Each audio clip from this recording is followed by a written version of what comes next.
On episode 406 of Nintendo Switchcraft, Mario Kart Tour is here. Nintendo's stock price takes a dip, and can you get your Switch Lite on the TV? Those stories and more on this episode of Nintendo Switchcraft. Stick around. This is Craig standing just outside your peripheral, and you're listening to Switchcraft with Bill.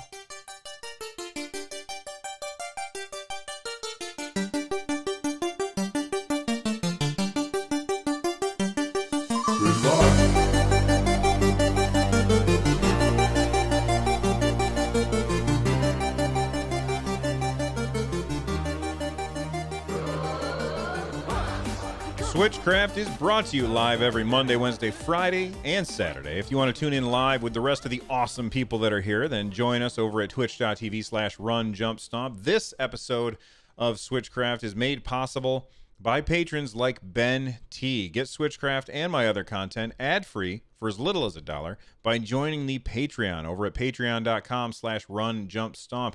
You can also leave a voicemail for the show like you heard at the beginning by going to runjumpstomp.com/voicemail from any device, and I might even play it on the show. Before we get started, we've got a giveaway that's happening on Saturday. Just want to remind everybody, if you want more information about that giveaway, go to runjumpstomp.com/giveaway. We're giving away some eShop gift cards every Saturday in the month of September. All right. I want to talk about Mario Kart Tour. Mario Kart Tour came out today, and I played it a little bit, and I came to the conclusion that this game is not for me. And I want to discuss the reasons why this game is not for me, of which there are many. First off, I don't like not having buttons. Buttons for video games are very important to me. So playing a game when you have no button is not something that I'm interested in. And 9 times out of 10, I'm going to say, oh, looks cool. And then I will play it and I will be bored with it quite quickly or frustrated with it. Let's talk about how the game controls. There's a couple different options that you have. You can either tilt to, I'm playing with motion controls. You remember that button? Yeah, see, button. You remember that thing that you could say in Mario Kart Wii and Mario Kart Wii U and Mario Kart 8 Deluxe? Like you could say, or Mario Kart 8, sorry, not Wii U. You could say, I'm playing with motion controls. And, sometimes if that's the way you want to play it, that's fine. That's fine. It was never for me, though. I never enjoyed playing with motion controls. And playing this game with motion controls is not fun, even a little, for me. If it's fun for you, then that's okay. Feel free to tell me all the reasons why I'm wrong. You can do so by getting a hold of me on Twitter at runjumpstomp. You can email me, runjumpstomp@gmail.com, or if you're watching this on YouTube, you can leave a comment down below about why I'm wrong. But since you're watching on YouTube, click that thumbs up button to like the video, and then subscribe and click the bell so you get notifications. I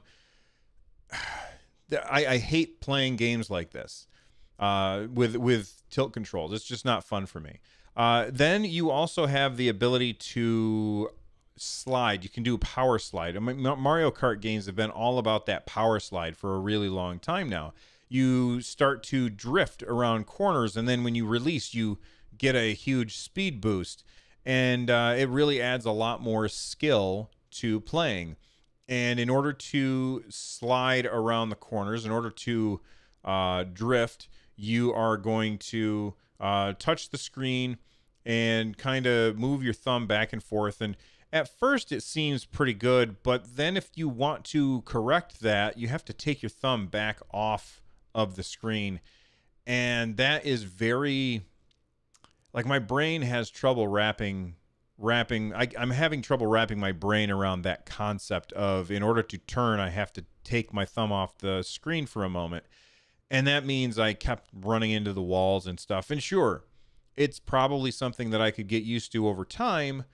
But for me, I'm not really interested in getting used to it over time. I already have a wonderful and portable version of Mario Kart, and I have no interest in playing what amounts to be a lesser version when I could just play the real deal, the best Mario Kart ever made, Mario Kart 8 Deluxe, when I could play that on my Switch. I already have a portable version. Having this version does not appeal to me. Does that mean that it shouldn't be made? No. I think that there's things about it that I really don't like and am not interested in. But it's Nintendo, so I should still report about it. I should still talk about it and my reasonings on that. But I'm sure that this game is going to make buckets of money for Nintendo, which is too bad because it goes. It's gamers basically voting with their dollar against their own interests, which is really I don't know, becomes kind of a theme these days. People like if you are spending money on this game, you are basically telling Nintendo, keep treating me like a living wallet, because that's the monetization model of this game is awful. It's real bad. It is incredibly predatory. And whoever is in charge of Nintendo's mobile stuff, I am not a fan of that person. I don't think that they're making good decisions for the... Well, okay. I don't think they're making good decisions for gamers. And for me, Nintendo has always been about trying, maybe not always succeeding, but they've always been about trying to make good decisions for gamers, to give us things that are awesome. And that's something about Nintendo that I've always appreciated. They've always kind of had our best interests at heart. Even when we disagree with them, they always seem to have our best interests at heart. And it feels to me like this absolutely does not have our best interests at heart. Now, I know Nintendo is a company. They do not actually have our best interests at heart. They have the bottom line at heart. But it never felt like they had the bottom line at heart in the past. And as more and more, excuse me, as more and more of these kind of games come out and succeed, I fear that it drives Nintendo to make more and more stuff like this, especially because Nintendo is a publicly traded company. And as a publicly traded company, they have a legal obligation to stockholders to maximize profit. And if they are not maximizing profit, they can be sued by their stockholders. At least that's the case here in the States. I don't know if that works exactly the same way in Japan. But here in the States, if you are not maximizing profits for your stockholders can sue you. And I think that Nintendo is making decisions for the wrong reasons. And at the end of the day, it is going to be worse for the video game industry as a whole because of it. So I've kind of prefaced this and talked a lot about the monetization model that they've gone with for this. Let me explain exactly what it is. It is filled with gacha mechanics. Gacha mechanics are named after gachapon, which are those little machines you put a coin into, you twist the thing, and out pops a random toy. And gacha mechanics are how Fire Emblem Heroes monetizes, and they make a ridiculous amount of money on that game. Now, to be fair, Nintendo, I don't think that this is completely Nintendo's fault. And I've talked about this at length in the past, so I'm not going to go too far into this, but this is our fault. Us, the video game players who have tried the games that Nintendo has brought us and complained for no good reason when Nintendo tried to do things the right way, i.e. Super Mario Run. Super Mario Run was a game that came out for iOS and Android. And when it came out, Nintendo, specifically Shigeru Miyamoto, got up on stage at Apple and they said, you pay once, you get the whole game. And it was $10. And against their own interests, people decided to review bomb Super Mario Run because they didn't like that the game costs $10. And because of that, It didn't make as much money as it should have. It made way lower than it was projected to. And that taught Nintendo a lesson, a very valuable lesson. And that lesson is you can't do that on a mobile platform because those gamers they don't want to pay for anything. They would rather be nickel and dimed to death than pay an upfront cost and own the whole game. And Nintendo has clearly learned that lesson because now everything is nickel and dime me to death. And I know that there's going to be people. This is just my feelings on it. You can disagree with me if you want. There's going to be people out there who say, listen, Bill, I play Fire Emblem Heroes all the time and I never spend money on it. Okay, that's fine. I still don't like the monetization model. You can be okay with the monetization model, and I can be not okay with the monetization model, and we can both exist. But, you know, this is my show, so I'm going to say my opinion. My opinion is that this monetization model is bad, especially when you're talking about a multiplayer game. And somebody might say, Bill, this is not a multiplayer game yet, but it's on its way. The multiplayer is on its way. The multiplayer for Mario Kart Tour is coming down the road. And unless Nintendo makes it so that when you play online, everybody has equal stats, then it is pay to win. Because you can pay in order to get the character that you want. You know, you keep throwing money at this loot box system. And we'll talk about the loot boxes in just a second. You keep throwing money at that loot box system in order to get the character that you want. And now you are more powerful than somebody who has not thrown money at the problem. You're going to do better through no skill. Not that you're not unskilled, but that's not the reason that you're going to do better. You're going to do better because the character that you have, or the cart that you have, or the accessory that you have makes it easier for you to win. Now, we don't know if Nintendo is going to do this, but I think that they will. I think that they will make it so that I don't think Nintendo is going to make it so that everything is balanced when you play online, when you play multiplayer. And because I don't think that's going to happen, I think that this monetization model is bad. This is a game that is not for me. Now, just in case you were wondering about the monetization model, it doesn't end there. You want 200cc? You got to pay $5 a month for the gold pass. $5 a month. That is more than we pay for Nintendo Switch Online. Are you hearing that? $5 a month is more than we pay for Nintendo Switch Online. And if you want 200cc in Mario Kart Tour, you got to pay $5 a month. And then on top of that, you got to pay for, I mean, sure, you can earn coins by playing, right? And then you can use those coins to buy your characters. But here is the appearance rate. This comes to us from Nintendo Everything. This is the gacha rates. They've been revealed. And if you want a normal character, which includes Koopa Troopa, Dry Bones, Baby Daisy, Baby Mario, Baby Peach, Shy Guy, Birthday Girl, Cart, the Bullet Blaster Cart, the Mushmallow Cart, a bunch of other carts, and some gliders, they have a 5% appearance rate. So that means 5 out of 100 times you'll get one of those things.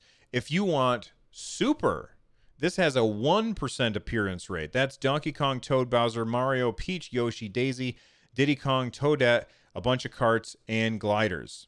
These are more powerful than the other ones, and they have a 1% appearance rate. So that means you roll the dice 1 time out of 100, you're likely to get one of these. And then they have the high end. You thought that the Super was the highest. No. The high end rates are 0.3% appearance rate. So if you want Dry Bowser, Metal Mario, Peachette, Musician Mario, or the carts and gliders that qualify as high end, that's going to be a 0.3% appearance rate. And then they have the high end Spotlight, which is 1% appearance rate. That's Pauline, Yellow Taxi, and the Fair Flyer. This is ridiculous. This is the most predatory business model and I'm sure that there's worse, but this is the most predatory business model I've ever seen Nintendo go for on one of their games, and I think it is a huge mistake. And after playing it just a little bit, I was like, the controls aren't good. It's not very fun, and the monetization model is less than optimal. I'm out, and I uninstalled it this morning pretty damn quickly. Some might say, Bill, you didn't really give it much of a chance. You're right, I didn't. And I'm okay with that. And if you're not okay with that, then that's okay. I don't mind. You can disagree with me if you want, and I look forward to hearing all of the reasons why I'm wrong. Or, hey, if you agree, then let me know. I just think that Nintendo is making a big mistake here. But that's just me. Speaking of Mario Kart, this comes to us from Nintendo Everything as well. The Nintendo is selling a Mario Kart racing wheel. Not Nintendo selling it. It's officially licensed. And you can get it. It's from Hori. Excuse me. And it works with it's not wireless, so you're gonna have to use a cord, but it works with Mario Kart 8 Deluxe, and it looks pretty cool. I'm not gonna play with this. I prefer to play with a traditional controller myself. That's how I like to play my games, with a traditional controller. And I'm not really interested in this thing, but it looks cool and it looks well made. And I think Hori tends to make pretty good stuff. So if you are somebody who really wants a racing wheel for Mario Kart 8 Deluxe, well, good news, you're about to get one. And if you want to know more, there's links in the show notes. Go to runjumpstomp.com. This is episode 406. We're going to take a quick break. We're going to hear from our sponsors. And when we come back, I'm going to talk about Switch Lite sales, EA games on the Switch, and can you hook a Switch Lite up to your TV? Stick around. All right, let's talk about the Switch Lite sales and what it's done to Nintendo's stock price, which is kind of crazy. This comes to us via Nintendo Life. Apparently, investors are not happy with how the Switch Lite has sold. So, listen, after listening to that last story, I bet you that there's a bunch of people who are like, this guy hates Nintendo. All right, now you're going to hear me defend Nintendo, and everybody else is going to be like, this guy is a Nintendo mouthpiece. So, you know what? That's fine. At me if you want. Nintendo Life posted that Nintendo's share price takes a hit following Japanese Switch Lite launch. Nintendo's sold, it looks like 177,936 Switch Lite consoles in the first 3 days in Japan. Sounds pretty great, right? However, this falls short of what was forecasted, not by Nintendo, but by some third-party analysis firm called Citi. The Citi forecast said that Nintendo would sell 300,000 units. Where did they get this number from? I have no idea.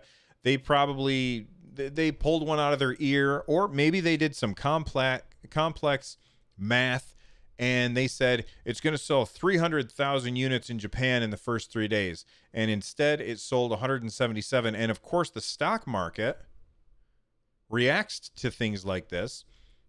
But they shouldn't, because, and listen, I don't do the stock market, so I'm talking out of my ear here. I don't know what I'm talking about when it comes to the stock market. But if I were a shareholder, which I'm not, I would not suddenly start selling my stock because Nintendo Switch Lite sales didn't hit some arbitrary number that a third party made up. That doesn't make any sense to me. And of course, there's going to be a million articles out there who are talking about how Nintendo is failing to meet expectations. But whose expectations are they not meeting? Apparently, this analysis firm called Citi. It's not like Nintendo said, we're going to sell 300,000 Switch Lite units in Japan on day 1, 2, and 3. This is some other company said that. And then when they didn't, the people who bought stock said, oh my gosh, I got to get rid of stock. So listen, the house is not burning down. Nintendo's doing fine. And the Switch Lite, while it may not have sold enough to keep the people who are not really following the video game industry, they instead just follow like the financial industry. Those people are going to be like, oh, this is awful. But for us, you play the long game. You don't play the short game when it comes to being a gamer. You play the long game. And I'm sure that by holiday's end, there will be plenty of Nintendo Switch Lite consoles that will have sold over time. Because that thing is, first off, the Switch on its own is printing money, is just selling just off skyrocketing. In fact, I just saw a story today of an indie developer, and I can't remember the name of the game that they made. It was a big game. And they said that, it was the one with all the Boomstick Gaming did a review, and then that guy that worked for IGN stole his review. What game? Dead Cells. I remember now. It's Dead Cells. Dead Cells said, if I'm remembering correctly, because I didn't write it down, they said that the Nintendo Switch sales for that game are way higher than everything else. That's because there's a lot of Switch consoles out there, and it's a game that's going to run great on the Switch. And a lot of people are really happy with that game on the Switch. And a lot of people who own Switches are buying a lot of damn games. So the investors who are doing this whole doom and gloom thing, it's fine. Nintendo's fine. So if you see a bunch of stories out there that's like, Nintendo is in trouble now, they're not. They're fine. And the Switch is doing great too. And it's going to continue to do great because the Switch Lite is $200 or $100 cheaper than the Switch. And people are going to buy multiples of them for their household. In fact, I already have one here in the house for my wife. So we don't have anything to worry about. We play the long game around here, not the short game. Let's see. What else do we want to talk about? We want to talk about this. This is interesting to me. EA, which recently is doing a cloud gaming service. They're like testing one out. By the way, let me say before we go any further, if you have not yet checked out my one of my other podcasts, it's called Stadia Cast. It's all about Google Stadia, which is a cloud gaming platform from Google. If you want to check out that podcast, please do me a favor and go to runjumpstomp.com/shows and subscribe to it in whatever podcast that you like. Or you can go to anchor.fm/StadiaCast. Or if you want to watch the YouTube channel, it's youtube.com/StadiaCast. And just subscribe to all those things and make sure you check out those videos. They're kind of blowing up and the show's doing really, really well.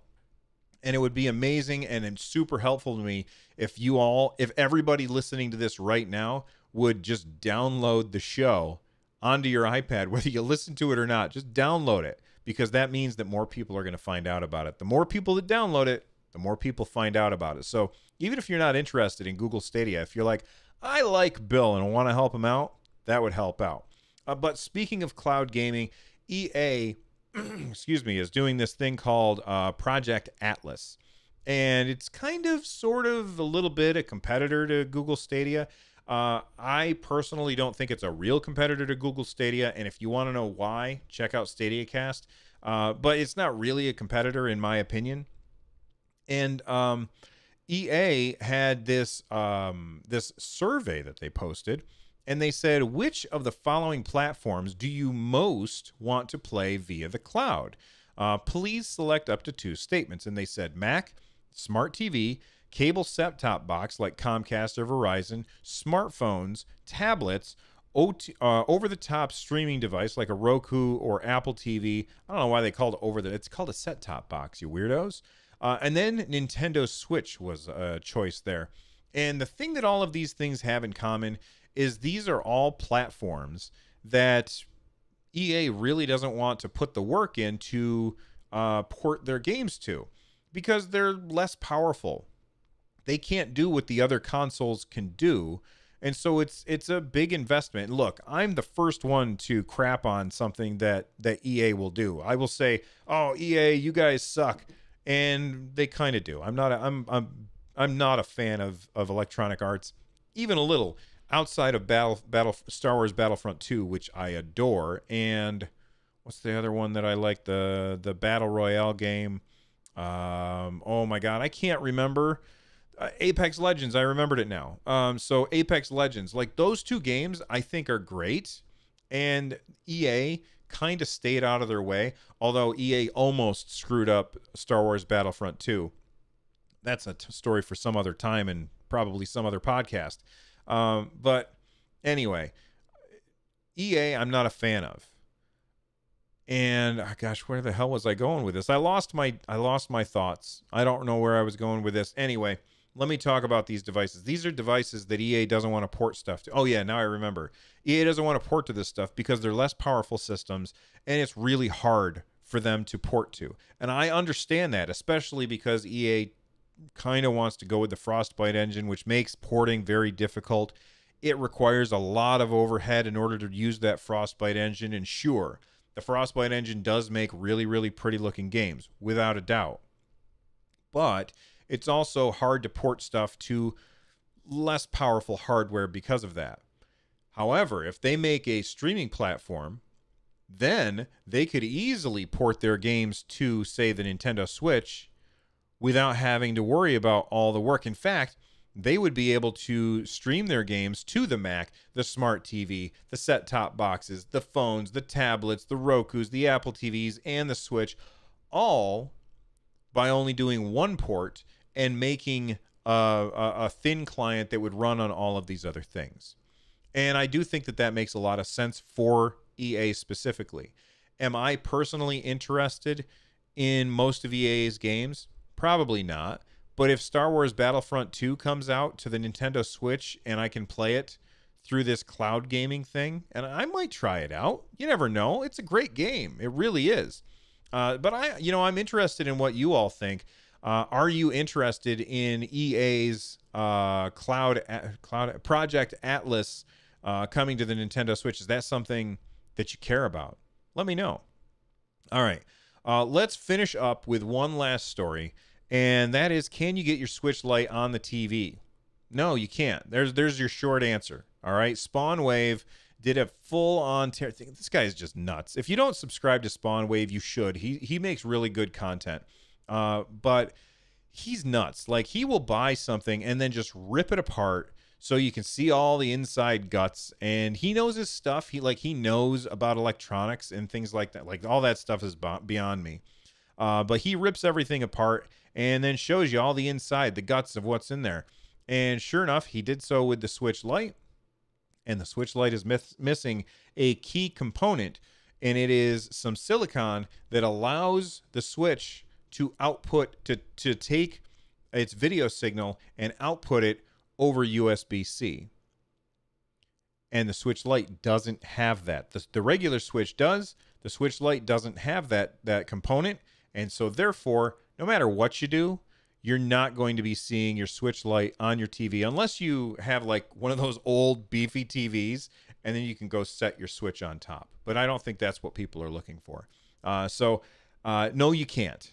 And I'm sure that at some point, somebody will take one of those chips out of an OG Switch, like a regular Switch. Maybe they'll order one on eBay. In fact, I'm predicting SpawnWave's next video. Are you guys ready? Here we go. He's going to take an old Switch from eBay or something that's broken. He's going to take that chip out and try and get it into that board somehow and see if he can get it working. I bet you he's going to try something like that. Or maybe he won't be able to get it working and he'll decide not to put the video out. But I bet you he's working on something like that, because that seems like the kind of thing that he would do, which is really cool. That's something I could never do because I have no technical know-how, even a little. All right, if you want to become a part of the community, and you should, we've got a really cool community over at runjumpstomp.com/Discord. There's like 600 people over there. Make sure you join us. You can also join the show live at twitch.tv/runjumpstomp and make sure that you get a hold of me through email, Twitter, or however you want to get a hold of me. It's a lot of fun. This show is part of the Giant Size Team Up Network. If you want more information on them, go to gstu.net. And if you want to support the show, head on over to runjumpstomp.com/thank you. This music that you're hearing right now is Corneria Star Fox Remix by Note Block. You guys are awesome. Thanks for hanging out, and I'll see you next time. Bye-bye.